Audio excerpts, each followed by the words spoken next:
This is a walkthrough of the 2017 Year 6 Key Stage 2 SATS paper for English, Grammar, Punctuation and Spelling, otherwise known as the GPS paper. Now, fun fact before we get started, did you know that the children taking this test will have passed and got expected in GPS if they achieved 43 marks? Now, that doesn't mean 43 marks out of this paper. It means 43 marks overall, including the 20 spelling questions that come alongside this paper.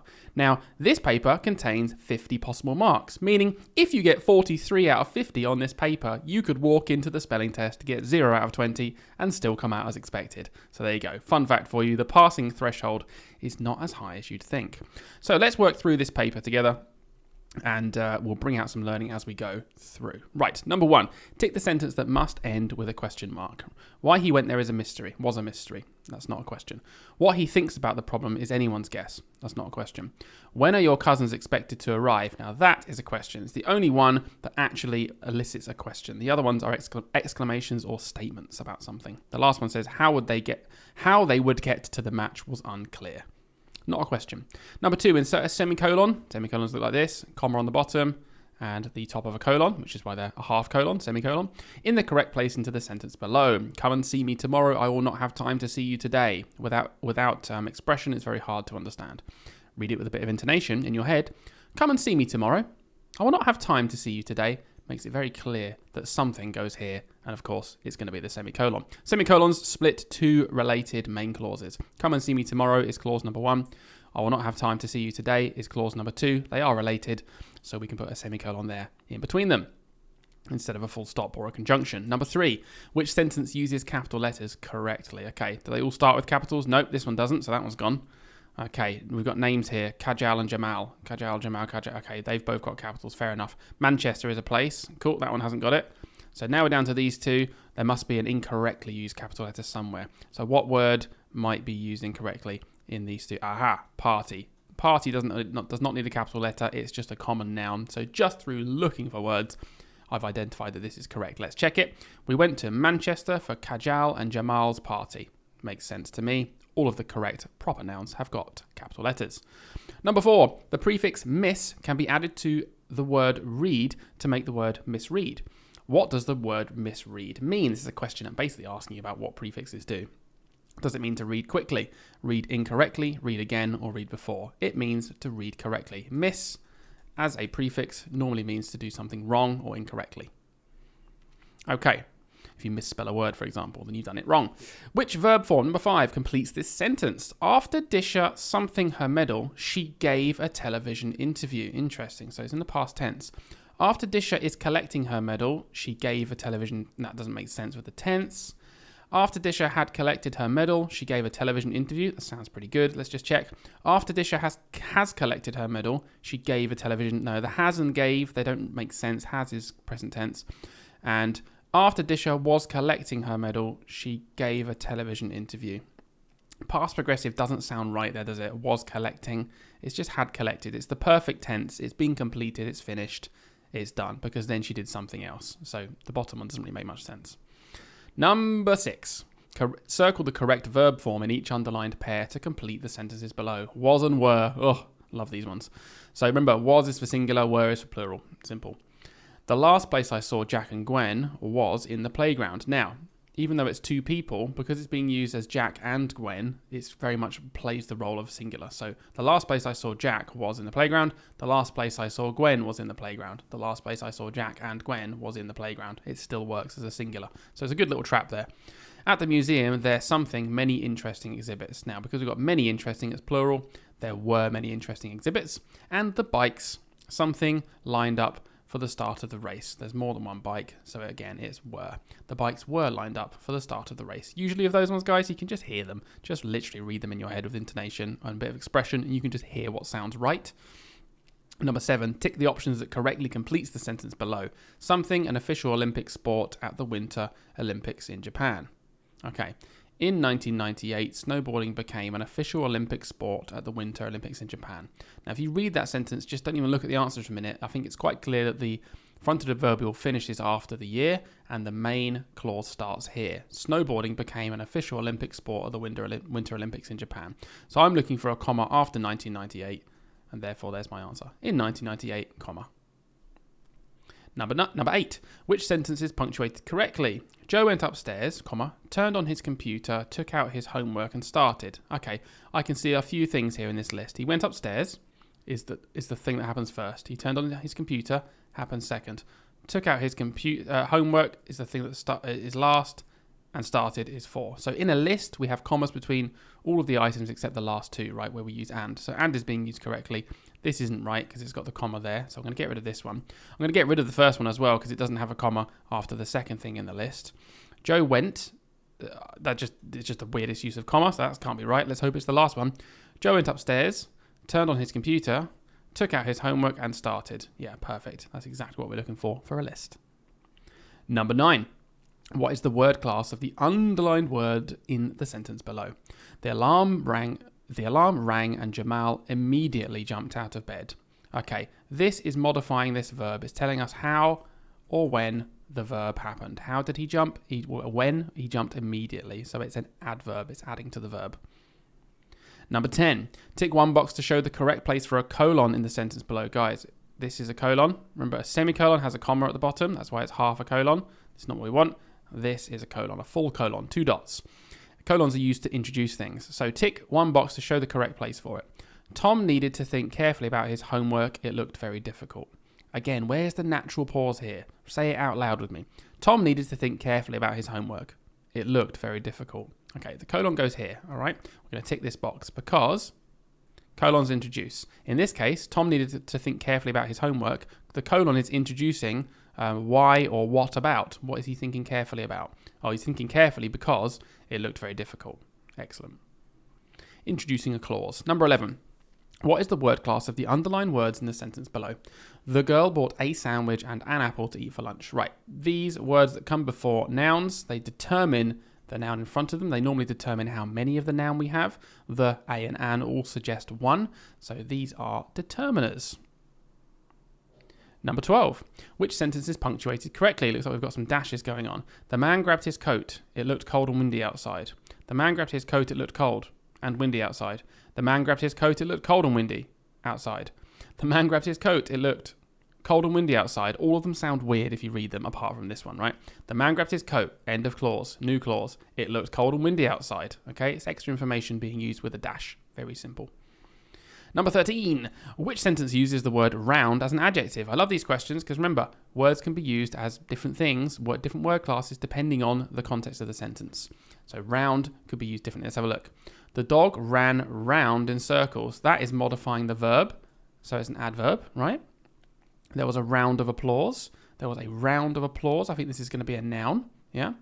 The castle had a round tower. That is describing the tower. So it's our adjective. But just for fun, the team has already made the final round. Again, it's being used as a noun here. The final round is a thing. All right. So quite a hard one if you think about the other ones, but the adjective really does jump out quite obviously, doesn't it? It's describing a describing word, describing the tower. Number 14, which sentence is punctuated correctly? We've had a lot of these, haven't we? Which sentence is punctuated correctly? It doesn't say which one's using brackets correctly. It just makes you think about it.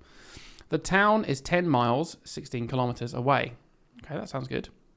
The town is 10 miles, 16 kilometers away. I don't think it makes sense to have away in the brackets, does it? Because it's not like, if you're putting it after 10 miles, then the next thing needs to be telling me something more about what 10 miles is, right? So the first one's looking pretty good. The town is 10 miles, 16.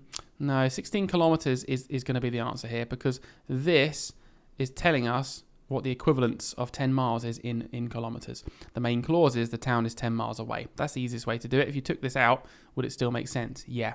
Whereas if you took out the other ones, it doesn't really make sense. Like this one, the town is 10 miles kilometers away. It's a bit weird. The town is 10 miles for these two, and then it stops. It doesn't make any sense. So you can easily check by removing the part in brackets to see if the main clause is still there. Which sentence uses capital letters correctly? We've had, again, with another one of these. They like their capital letters, don't they? We are going to see, I'll tell you what, let's check. Oh, they all start with capitals this time. We're going to see a play by Shakespeare. Play is just a common noun. It doesn't need a capital letter. Shakespeare is a name, so it does. There is a new doctor at the local hospital. Again, hospital and doctor are both just common nouns. They're not naming the people, so they don't need capitals. There is a class visit to the museum next week. Again, a class visit? They're just common nouns. It doesn't make sense. He is trying to swim the English Channel. Okay, this is the name of a particular part of the sea or particular body of water. It's a proper noun, so it needs capitals. Number 16, complete the sentence with an appropriate subordinating conjunction. Remember, guys, there's two types of conjunctions. We've got coordinating conjunctions and subordinating conjunctions, all right? Coordinating conjunctions are things like and, so. We shouldn't start sentences with them. Subordinating conjunctions are things like because, although. We can start sentences with them because we can move the subordinate clause to the start of a sentence. Tracy decided to walk something. It was a lovely day. Okay, well, normally I would walk because it's a lovely day. I wouldn't put although. That doesn't make sense, does it? If you put although, you wouldn't get the mark, because if it's a lovely day, although kind of means the opposite. Tracy decided to walk although it was a horrible day would be a bit more suitable, but it's a lovely day. So let's do Tracy decided to walk because it was a lovely day.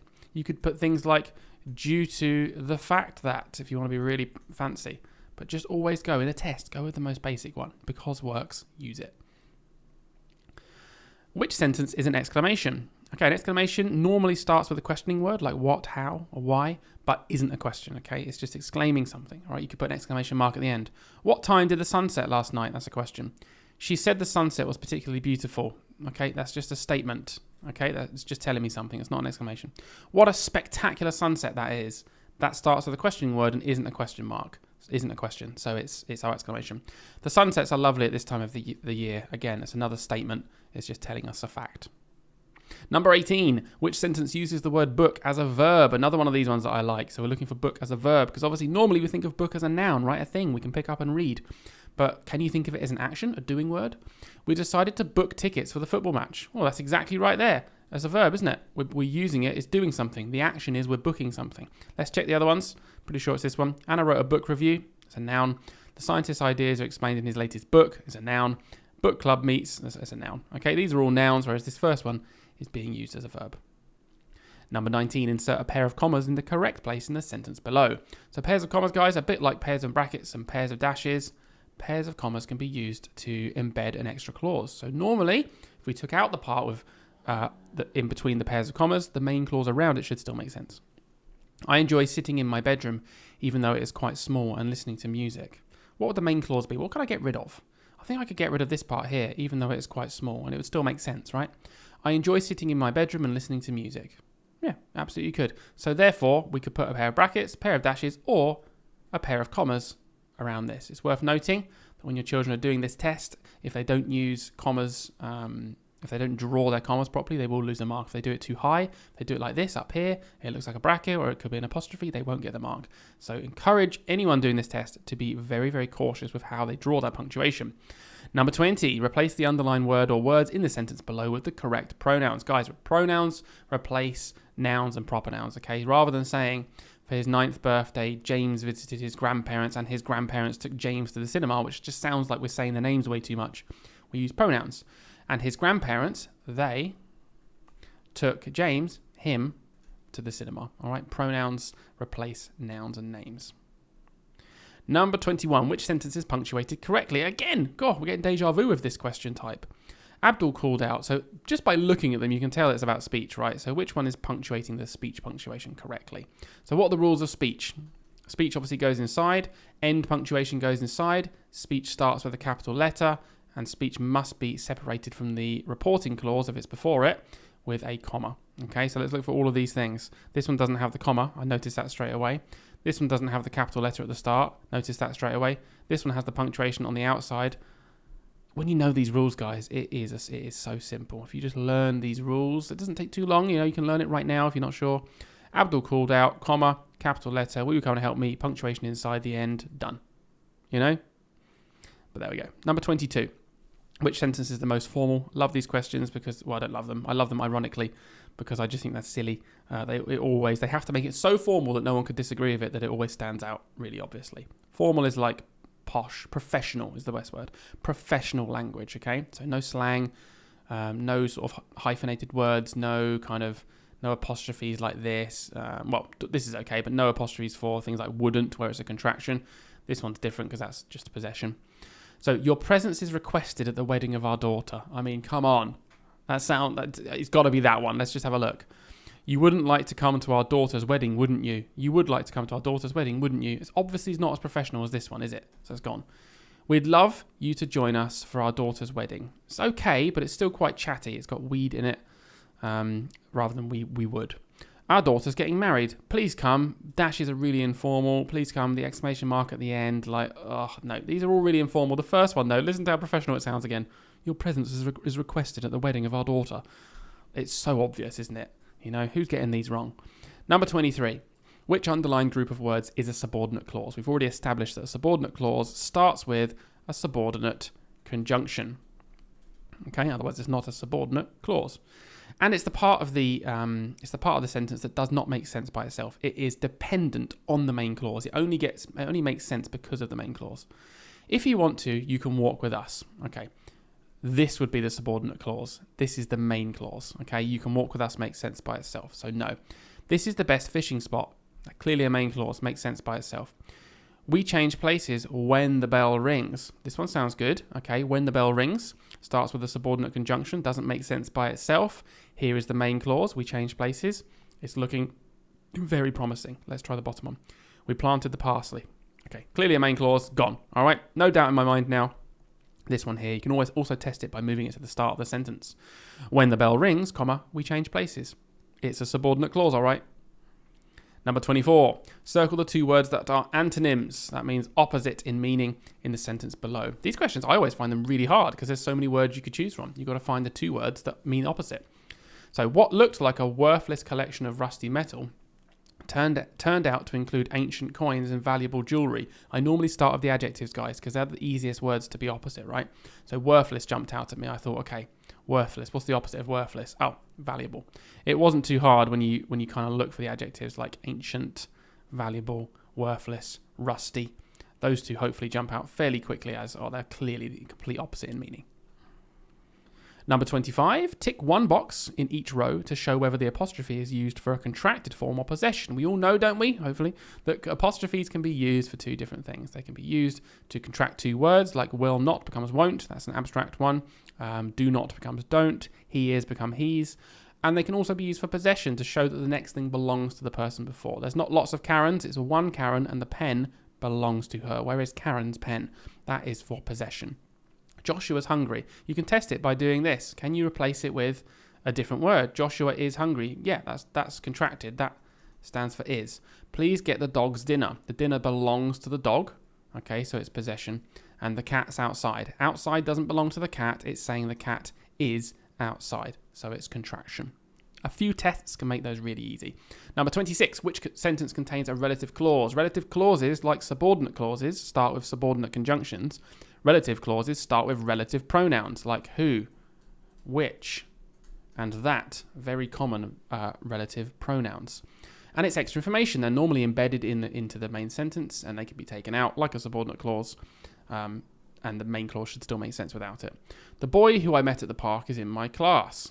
Okay, the boy is in my class. The boy who I met at the park is a relative clause. We found it straight away. Let's check the others anyway, just for fun. The team is going to play a match tomorrow. There's no relative conjunction. Sue said that she wanted to learn to play the drums. There's no relative pronoun, not conjunction.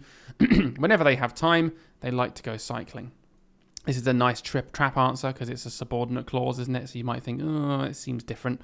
Go for that one. Most kids do. But actually, this one right here, the boy who I met at the park is in my class. Many people argue that could be in brackets, or it could be in a pair of commas, or it could just not have the punctuation at all because it's such a simple sentence. No one is losing the meaning without that punctuation, so you can justify it without it as well. But it is a relative clause nonetheless. Number 27, which sentence is a statement? So a statement is when you're just telling something. It could be a fact, it might not even be true, it could be a lie, but you're just presenting something as a fact. You can copy the pattern from a book. Seems pretty good. Be careful when you use the glue. Okay, that's starting with a verb. That is a command. Couldn't think of the word then. That's a command. Do you use glitter to decorate the edges? That's a question. Do not touch the paint until it's dry. There's another command. So we've got two commands. The top one is our statement. It's just telling us a fact. You can copy the pattern from a book. Normally you can tell it's a statement when you can go like this at the end. Oh, thanks. Okay, cool. Like they're just telling us something. You can copy the pattern from a book. Okay, thank you. Number 28. Insert full stops and capital letters in the passage below so it's punctuated correctly. Another full stop one. But I tell you what, these are harder than you think because there's normally quite a few mistakes. And the reason it's hard is because you've got to read it with expression to know where the sentences, the clauses are ending. Declan has always been fascinated by animals. It could be Declan has always been fascinated by animals he has read. But that doesn't really make sense, does it? So it makes sense to stop here. Declan has always been fascinated by animals. Full stop. New sentences about what he's read, about reading many books. He has read many books about exotic creatures. Now, the word jellyfish doesn't make sense within that sentence, does it? He has read many books about exotic creatures, jellyfish. Doesn't make sense, so it must end here, and this must be a new sentence. Jellyfish interest him the most, and he would like to study them when he is older. Full stop at the end. So we needed 3 full stops, 2 capitals, just to get 1 mark. You have to be so careful with those. And sometimes they even don't put a capital at the start, just to see if you're really checking from the beginning. But luckily this time they did. Number 29, insert a pair of commas in the correct place in the sentence below. Another pair of commas, guys, and more parenthesis. Jenna, a very gifted singer, won the talent competition that was held in her local theatre. Okay, read it with expression. Jenna, a very gifted singer, won the talent competition that was held at in her local theatre. Very clearly, we could take out a very gifted singer, couldn't we? And it would still make sense. Jenna won the talent competition that was held in her local theatre. Sometimes just reading it with expression makes it so obvious that it's not even a challenge. Number 30, rewrite the verbs in the boxes to complete the sentences with the correct choice of tense. That's interesting. So we've got the idea in this box, like the verb to finish. But is it finished? Is it finishing, or is it will finish? Like, what tense is it in? We have to read the sentence to find out. The visitors left after they something their coffee. Very clearly in past tense, so we're going to write finished. Now, if you spell this wrong, you lose your mark straight away. Has to be spelled correctly because it is still a spelling test. Joe usually something about waking or woke. Joe usually something up early on Saturday morning and goes swimming before breakfast. Joe usually woke up early on Saturday? Doesn't make sense. Joe usually will wake up early? Doesn't make sense. It's just a simple present tense. Joe usually wakes up early on Saturday morning and goes swimming before breakfast. This gives you a massive clue about the verb tense because it's in the same sentence. Another verb. Awesome. Number 31. This is not so bad, guys. We're getting closer to expected already without even doing the 20 spellings. Write a command which could be the first step in the instructions for making a sandwich. Remember to punctuate your answer correctly. Guys, you could write a million things here. Just keep it simple. It has to be a command, so it has to start with a verb. So what verb might be the first thing you do? I don't know. Butter the bread. I'm going to keep it simple. Guys, we're in a test. We're not here to impress anyone with how good our sentence is. It just has to be punctuated correctly. This is a punctuation test. Does it start with a capital? Does it start with a proper, a bossy verb, an imperative verb? And does it end in a full stop? Does it make sense? Yes. Okay.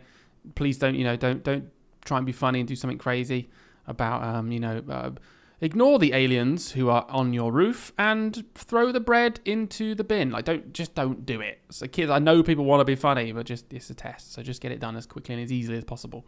Don't overcomplicate it.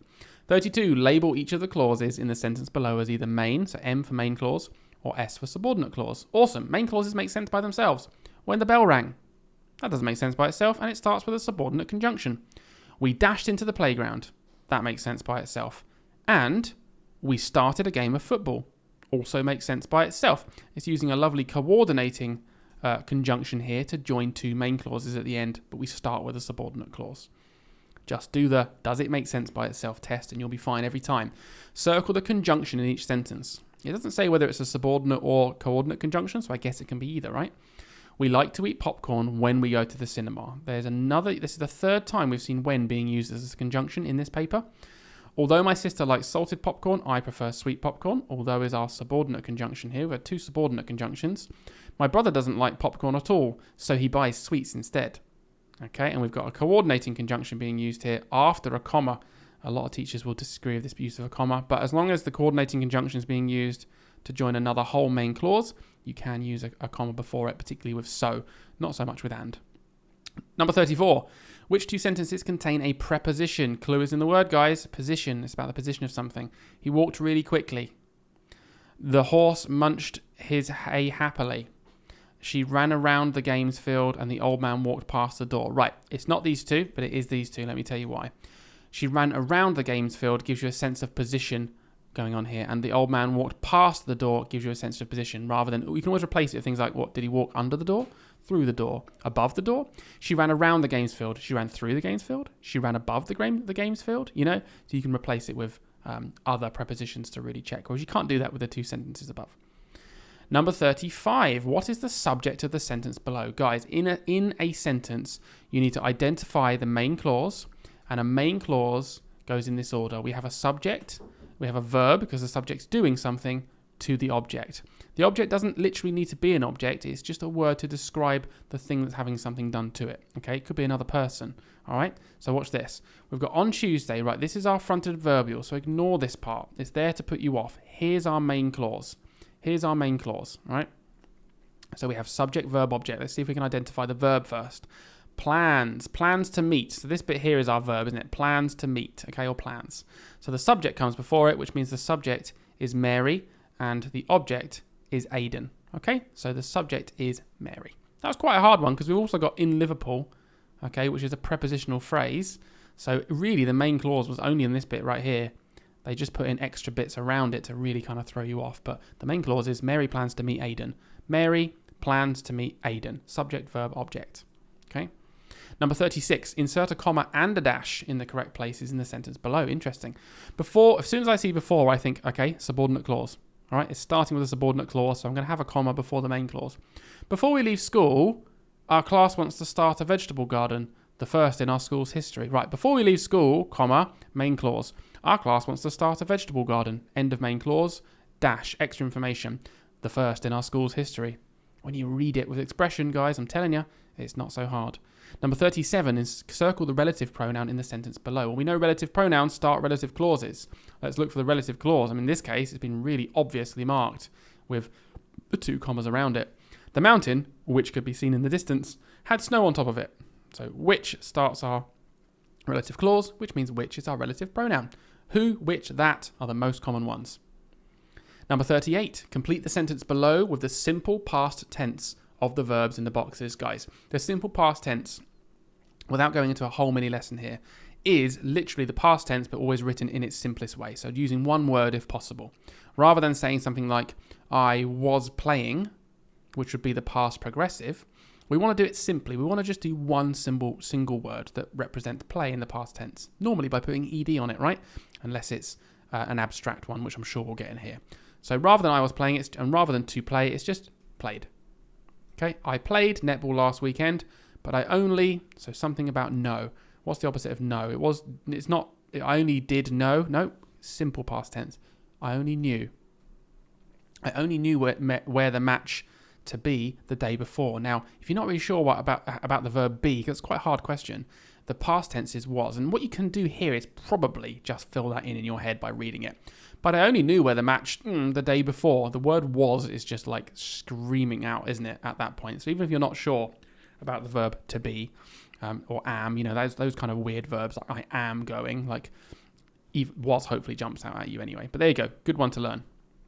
Number 39, insert a pair of brackets in the correct place in the sentence below. So again, like the commas and dashes, we're just looking for the extra information that we can put around it, put brackets around. The highest mountain in Great Britain is Ben Nevis, 1,344 metres in Scotland. Okay, the highest mountain in Great Britain is Ben Nevis in Scotland. That's my main clause, isn't it? The highest mountain in Great Britain is Ben Nevis in Scotland. Oh, there you go. So if that's my main clause, then this is my extra information. And I'm quite used to having numbers in brackets, aren't we? Like quite often when you read texts, you have like the year of something in brackets next to the thing. So it's, you know, it's quite a common one. Number 40, guys, we're getting there. Look, we're getting there. Which one prefix can be added to all three words below to make that antonym? So again, opposite meaning, antonyms, opposite meaning. So what prefix can be added to all three words to make them their antonyms? Secure, active, and complete. What's the opposite of secure? Insecure, right? What's the opposite of active? Inactive. What's the opposite of complete? Incomplete. So definitely confident with that. In is my prefix. Number 41, circle the two words that are synonyms. So this time it's about same meaning. So opposite of antonyms, synonyms in the passage below. The cafe serves delicious snacks. Again, I'm looking for the adjectives. Does something else mean delicious maybe? The cafe serves delicious snacks and cakes until noon. Okay, that's another noun. That means like in the middle of the day, right? After midday, okay, we kind of found it just by thinking about it. You can also order hot lunches, sandwiches, or soup. So nothing else meant delicious, but noon and midday do both mean the same thing. All right, so it wasn't adjectives this time, it was nouns, just to mix it up a bit. Number 42, circle the possessive pronoun in the passage below. So a pronoun that is showing possession. Okay, let's have a look. The boy showed me around the school. So this is a pronoun, but it's not possessive, is it? Nothing's belonging to me here. He is another pronoun, but it's not possessive. Took me, and me again, to the music room and pointed out which classroom was his. Aha! This time, it's showing possession, isn't it? The classroom belongs to him. The classroom belongs to the boy, but we're not saying the boy. We're not saying which classroom was the boy's. We're saying which classroom was his. So we're replacing a possessive word, the boy's, with a possessive pronoun. Number 43, which punctuation mark should be used in the place indicated by the arrow? Josh was excellent at languages. He spoke French and Spanish. So they're two main clauses, aren't they? So a comma would be a comma splice. This is what children normally do when they just don't know. They just put a comma there. So it's not the best thing to do. A hyphen is just very specifically used to join two words together, not clauses. So that doesn't work. Similar to a dash, but not right. A full stop. Well, if we did a full stop, the only problem here is we then wouldn't have a capital letter, and it doesn't tell us we can do that, right? So it's not going to be the full stop, even though a full stop would work with a capital letter. Josh was excellent at languages, full stop, capital letter. He spoke French and Spanish. So the only thing that's actually going to work here is a semicolon. Semicolons can be used here to go instead of full stops or replace conjunctions to join two related main clauses together, just like we said right at the start of this paper with question 2, I think. Number 44. Complete each sentence below with a word formed from the root word thought. So it could be thought, think, thinking, that kind of thing. Alyssa, I'll get it right eventually. Alyssa was a very thought girl, thoughtful. Okay, we can describe people. This is an adjective, isn't it? A thoughtful girl. Good. The children looked thoughtful at the poster on the wall. No, this needs to be an adverb now because it's modifying this verb here. So it's not thoughtful. It's going to be thoughtfully.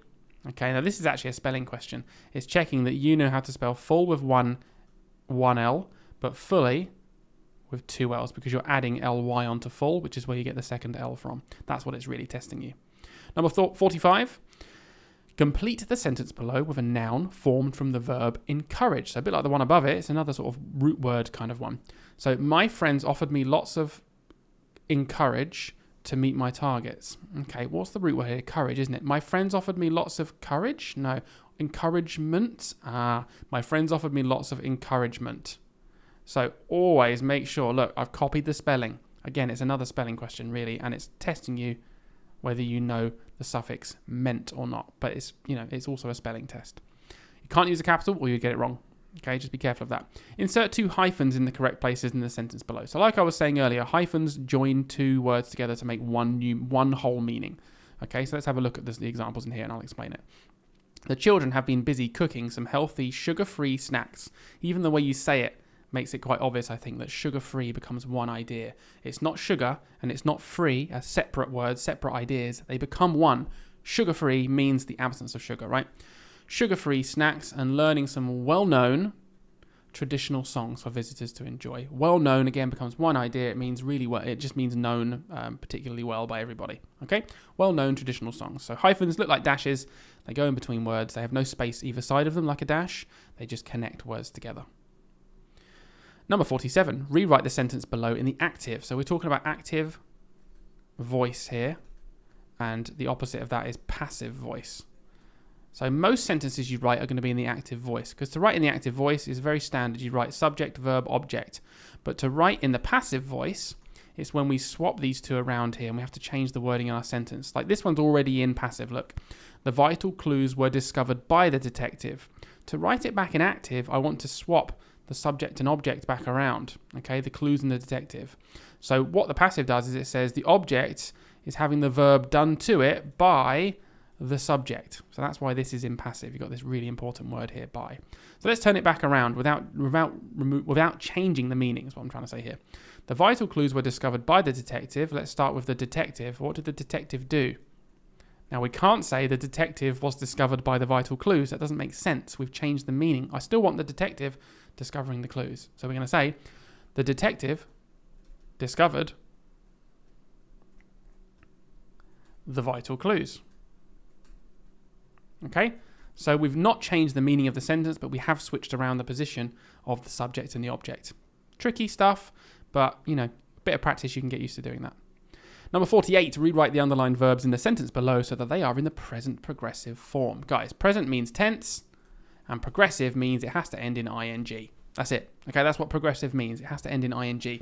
Usually with the progressive form, you have to have another word before it to make it make sense. For example, Jim learns French at school. So it's going to be learning, but we need another word to make that actually make sense, right? Because we can't say Jim learning French at school. No, Jim is learning. Okay, if we wanted to make it past, we would have said was. If we wanted to make it future, we would have put will be. All right, let's do the same with this one. Plans becomes planning, but let's make it make sense in the present tense. He planning to ski in the Alps. No, he is planning to ski in the Alps this spring. Simple as that, okay? If it said past, was, future, will be. But the progressive bit just means the verb has to end in ing. Really quite simple. It means it sounds like it's still happening, right? Happening ends in ing. That's the way I remember it. Number 49. Write a noun phrase containing at least 3 words to complete the sentence below. So you've just got to make our own noun phrase. Remember to punctuate your answer correctly. Very important. Something, something, something was preparing for an important athletics competition. Okay, maybe some sort of athlete, right? Let's just describe an athlete. So let's start like this. So a noun phrase contains a determiner and then adjectives and a noun. And it says only 3 words. So there's one of them. And my last word's going to be athlete. So you know what? I need one adjective. What? Preparing the determined athlete was preparing for an important athletics competition. There you go. Done. You could have written anything there, but it had to start with a capital letter. It had to all be spelled correctly. And it had to contain at least 3 words and be a noun phrase, no more. Sometimes children like to write as long as possible there and they end up making it not a noun phrase. So just stick to the rules. If it says 3 words, do 3 words. Number 50, the very last question, guys, and we've made it through this whole paper. Let me know after this one how you found this paper. What do you think you would have got? Do you reckon you could have got 43 out of 50 and got expected without even doing the spelling test? Or do you reckon you rely on a few of those spellings to help you get to that expected mark? Number 50, circle the adverb in the sentence below. All of the toys in his large collection Of all the toys in his large collection, Carl's little brother liked the cuddly rabbit best. Okay, nice hard question to finish up with because an adverb, we've already discovered, haven't we, modifies the verb, normally with how or when. So what verbs have we got? Let's identify the verbs. Of all the toys in his large collection, no verbs yet. Carl's little brother liked, that's a verb, the cuddly rabbit best. There's only one verb. What's the only word impacting how or when he liked the cuddly rabbit? Well, it's this word right here. It's the word best. Okay, so I'm going to go ahead. I'm going to get rid of this one because it says circle the answer. I don't want them to think that's my answer. But best is modifying how he liked the cuddly rabbit. It didn't like it the least. He liked it best.